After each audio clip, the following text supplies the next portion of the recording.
It is one of the busiest travel days of the year. Take a look. These are live pictures right now, at Detroit Metro Airport, where things are running smoothly for people departing out of McNamara Terminal. AAA expects today to be the busiest day for air travel this holiday season, with more than 107 million people expected to travel 50 miles or more from home to celebrate with family and friends. Now, a Westland man has been formally charged with killing his own mother. 22-year-old Justin Paul appeared in court this morning to face charges including premeditated first-degree murder. Police say he stabbed his 50-year-old mother to death inside of their home on Wednesday before fleeing from that house. Justin's father, Vern Paul, says his son does have attention deficit disorder and has been diagnosed with bipolar disorder as well. Justin will remain in custody without bond. His next court date is January 4th for a probable cause conference. A barn at a private residence in Salem Township caught fire this afternoon. You are seeing video from the scene. It happened on Pontiac Trail between 5 and 6 Mile roads.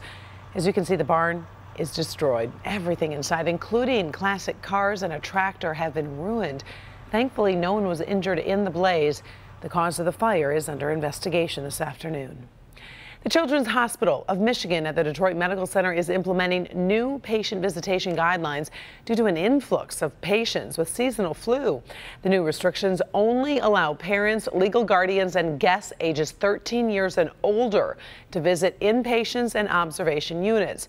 The temporary restrictions will be effective starting December 26th and will remain in effect while they are experiencing a high volume of seasonal flu.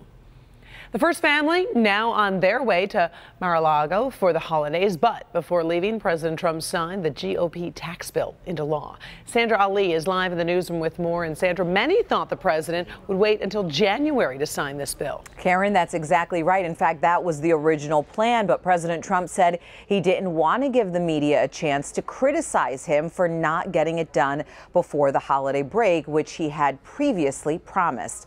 The president was joined by Chief of Staff John Kelly and other aides for the signing. He also signed a stopgap measure to fund the government through January 19th, staving off a potential shutdown.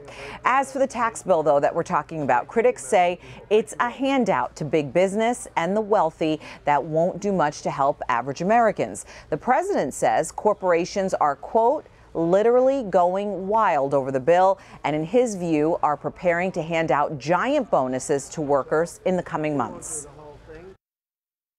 I don't think we're going to have to do much selling. I think the corporations that are giving billions and billions of dollars away to their workers, and many more are coming, I think that's really what's selling this, maybe better than anybody could, including myself. But I think come February, when they open their checks and they see, wow, what happened? I have a lot more money in here.